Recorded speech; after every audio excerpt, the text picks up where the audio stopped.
Kemudian juga Menteri SDM melaporkan mengenai keberhasilan kita mencapai target lifting minyak sesuai target di APBN sebesar 605.000 barrel per hari. Selanjutnya juga beliau memaparkan mengenai target lifting minyak kita di 2026 yang kita berharap dengan beberapa strategi-strategi termasuk eksplorasi dan penemuan ada 75 blok minyak baru yang kita harapkan di bulan depan sudah bisa dilelang untuk mempercepat penambahan produksi minyak kita. Kemudian juga beliau melaporkan mengenai yang salah satu concern Bapak Presiden adalah berkenaan dengan masih adanya 5.700 desa yang sampai hari ini belum teraliri listrik. Bapak Presiden minta untuk bisa diselesaikan secepat-cepatnya. Dari 5.700 baru 2025 kemarin berhasil disambungkan atau dinyalakan listrik di kurang lebih 1.400 desa. Oleh karena itu Bapak Presiden sebagaimana tadi juga sudah kami sampaikan, beliau meminta percepatan supaya 5.700 desa di 2025 ini dapat semua sudah teraliri listrik. Kemudian juga dilanjutkan paparan dari Menteri Luar Negeri ya, berkenaan dengan kondisi dan situasi di Gaza. Memang ini masih terus-menerus kita mengikuti perkembangan terhadap rencana pengiriman pasukan perdamaian ke wilayah Gaza.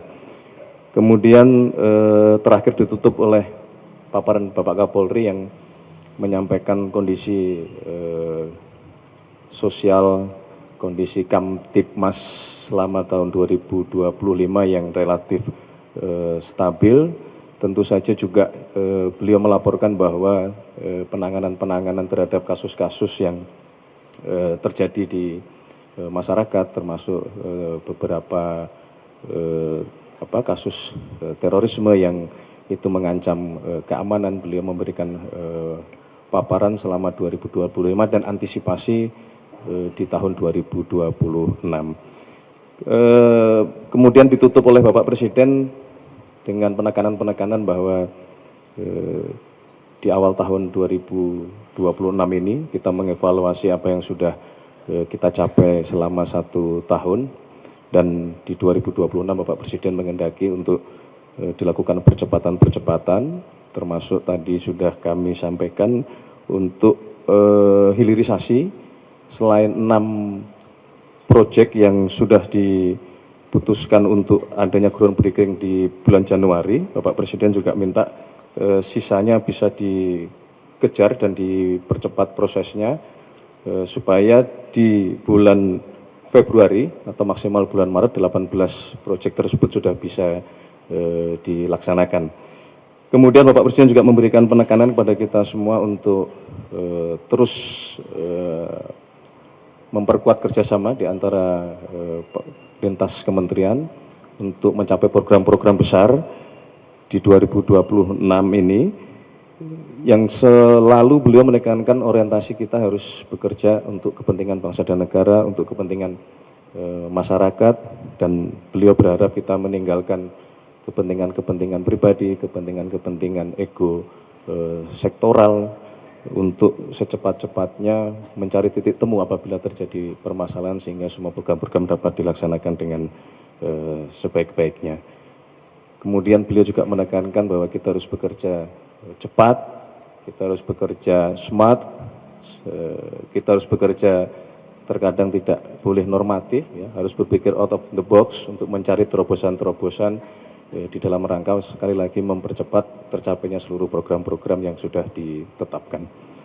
Saya kira itu. Kemudian terakhir Bapak Presiden telah memutuskan untuk membentuk satuan tugas percepatan rehabilitasi dan rekonstruksi pasca bencana di 3 provinsi, Aceh, kemudian Provinsi Sumatera Utara dan Provinsi Sumatera Barat, dan beliau menunjuk Bapak Jenderal Tito Karnavian, Mendagri, sebagai Ketua Satgas yang didampingi oleh Wakil Ketua Satgas Bapak Richard Tampu Bolon, kemudian juga dibantu ada Dewan Pengarah yang akan diketuai oleh Menteri Koordinator Bidang PMK. Saya kira itu yang dapat kami sampaikan. Mungkin ada pertanyaan?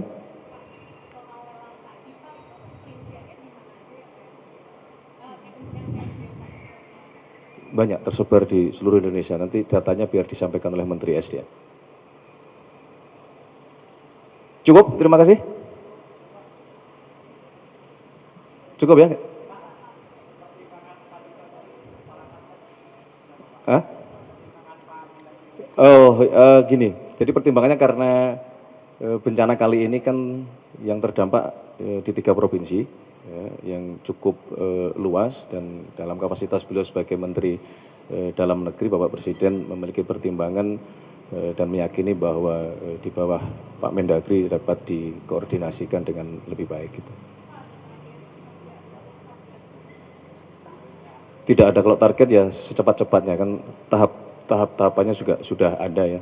Untuk prioritas pertama tentunya adalah sesegera mungkin dibangun sebanyak-banyaknya hunian bagi saudara-saudara kita yang sekarang masih ada di pengungsian. Dan alhamdulillah tadi beberapa juga melaporkan hampir seluruh kementerian selain Danantara memberikan bantuan atau membangun hunian, kemudian juga kepolisian juga ikut membangun hunian, kemudian PU juga sudah merencanakan berdasarkan data rekap yang sudah diterima, baik yang rusak ringan, rusak sedang maupun rusak berat, penanganannya tersendiri.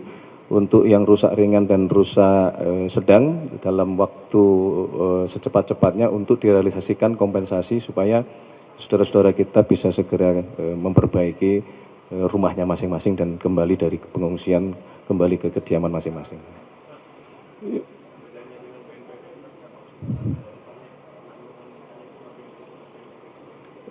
Secara normatif kalau BNPB kan bekerja di masa tanggap darurat. Nah, dan kalau Satgas ini kan tentunya tidak hanya kita berbicara mengenai penanganan tanggap darurat, tetapi juga sudah kemudian berbicara mengenai rehabilitasi dan rekonstruksi seluruh infrastruktur yang terdampak. Jadi perbaikan terhadap jalan yang terputus, perbaikan terhadap jembatan yang terputus, tentunya itu domainnya kemudian nanti akan dikerjakan di bawah Satgas ini. Oke, saya kira cukup ya. Baik, terima kasih. Sekali lagi kita optimis menatap 2026 dengan penuh semangat, dengan penuh rasa percaya diri, insya Allah dengan kerja keras, kerjasama di antara semua pihak, baik pemerintah, masyarakat, dan seluruh warga negara bangsa Indonesia yang kita cintai, kita akan dapat menjalankan seluruh program-program untuk mencapai apa yang kita cita-citakan, masyarakat Indonesia yang adil, makmur, dan sejahtera. Terima kasih. Wassalamualaikum warahmatullahi wabarakatuh. Selamat malam. Om Santi Santi, Om Namo Buddhaya. Selesai. Terima kasih.